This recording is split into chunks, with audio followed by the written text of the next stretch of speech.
Hi everyone, this is Yaya, and I'm here today with Shopify Rebellion's Fudge. So, Fudge, how was the grudge match today? Um, I didn't really feel a grudge. So Hmm. for me, it wasn't really about so much my top lane matchup, but Yeah, obviously there's the Zinni Palafox beef, even though there's no beef. But yeah, Zinni played insane today, so I yeah. was really hyped up about Zinni because game two he 1v9. Game three he played well. Game one he even played well when we lost. So Silas let's highlight over there.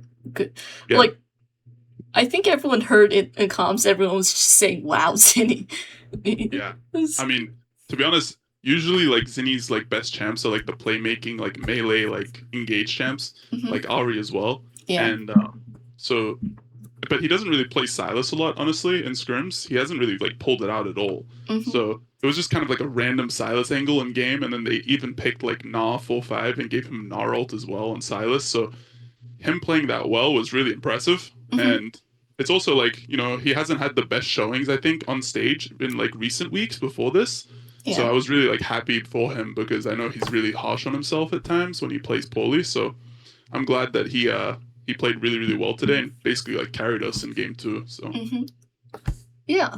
So since pretty sure all three games today were pretty action packed, yeah. and yeah, could you give us like a breakdown as to like so Yeah. obviously you just mentioned game two was like Mhm. quite tense. Game three, what was going on in game three?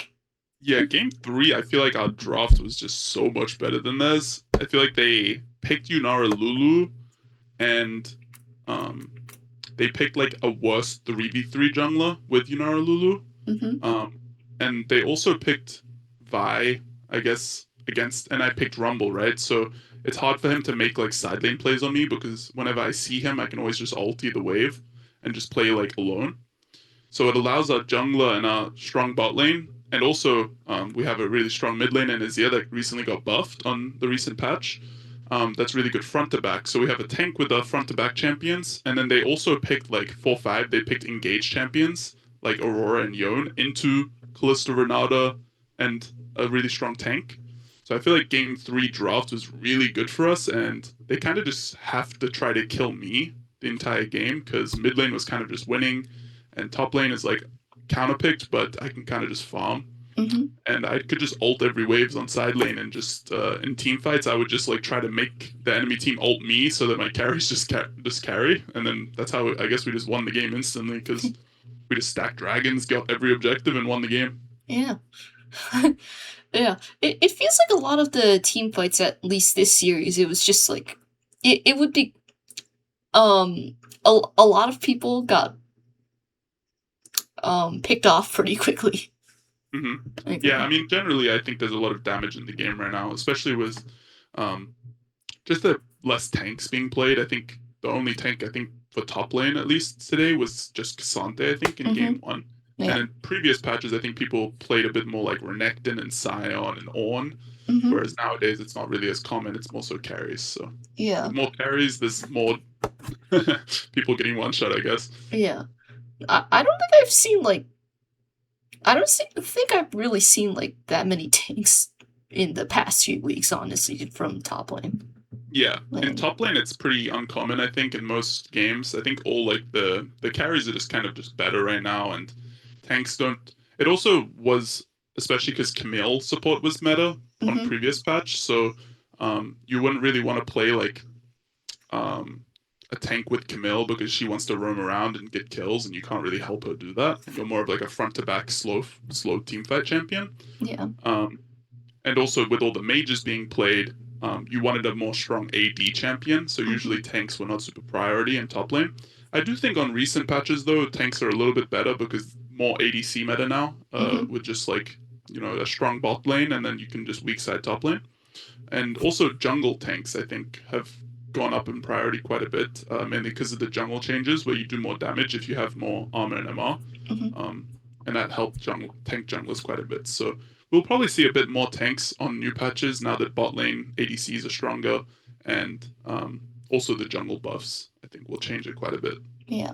Would you say that top lane got significantly oh, sorry, top lane received some major changes from the most recent patch as well, or would you say it's just more of a jungle?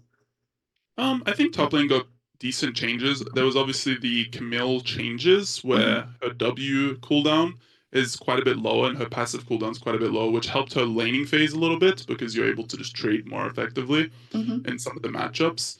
And then there's like obviously the Gwen buff, which helps in some matchups, but usually not so much in the meta matchups. And I believe Eclipse also got buffed, which helps like some of the AD bruisers like Ambessa and maybe Renekton, maybe Jace even. mhm. So I think it helps. I think top lane actually probably changed the most, other than maybe like Camille support being taken out of the game. So now like bot lane is more like AD carry focused rather than mage focused. Yeah. I think top lane would probably receive the most changes in that recent patch. Mhm. They really need a nerf Olaf though. To be Oh, honest, yeah. Olaf is like broken right now. Oh my god, Olaf is everywhere. Yeah, Olaf is just completely OP. Yeah. Yeah. Do you think, do you do you think we are going to see something like of an Olaf nerf as we get closer to playoffs? I think for sure they're gonna have to change Olaf. I mean, Olaf's damage is way too high, and his ulti is just so OP.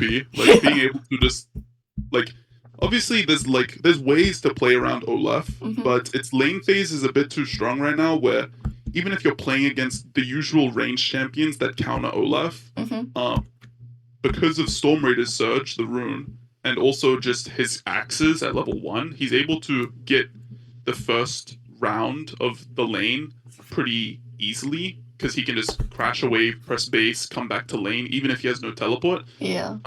If they changed his early game, I think to make it a little bit weaker, it would Mhm, definitely be a lot harder to pick early in draft and just play it into anything. mhm, I do think it should probably be losing to range champions. So hopefully they change that a little bit, maybe make his Q a little bit weaker in some way. mhm.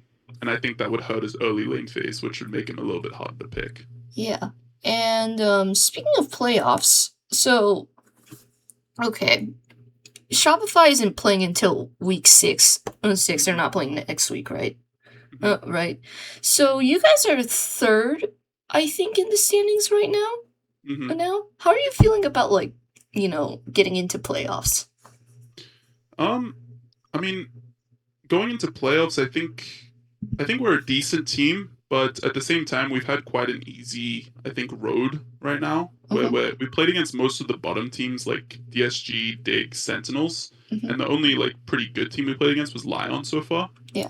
So I do think that the next 3 matches, which is C9, TL, and Fly, will Mhm, be quite a bit more difficult, and we'll definitely have to improve quite a bit because I do think even though we're winning against the lower teams, we're not really beating them convincingly, mhm, and we're still struggling quite a bit against the best teams like TL and Lion in scrims. So mhm, we definitely need to improve in to be able to beat the best teams. But I think we can. We're general good middle of the pack team right now in terms of team strength, and I do believe in our ability to become the best team mhm. by the end of the split. But we're definitely not there right now. I think Yeah. by playoffs we'll definitely have to improve quite a bit to be able to win. Mhm. And I guess, last question, since you're one of the 4 Shopify is one of the 4 teams that will be heading in for the show match. Mhm. Is there anything that you're excited for in the I'm flopping in excited Mexico to City? I'm excited to eat food in Mexico. Oh, yeah. I'm excited for. I've never been to Mexico, so I'm excited to just go there and just like see how it is. Yeah. But um, yeah, the food Mhm. sounds amazing. I'm gonna eat so much. Yeah. Any specific dishes? I mean, I need to try tacos, obviously, because we're in LA. I get tacos all the time, but I haven't had the authentic. Maybe I have had the authentic, but I need to try it in Mexico. Yeah. I want churros. I love churros. I need churros. And then, I mean, honestly, after that, I'm not sure. I'm gonna have to figure it out. But maybe Mhm. nachos. I don't know. I don't know if I don't know how what like authentic. I don't know if there's some authentic Mexican dishes that I haven't tried before. There probably is. Yeah. So maybe I'll try some new stuff. But churros especially, I'm excited for. Mhm. Yeah. Yeah.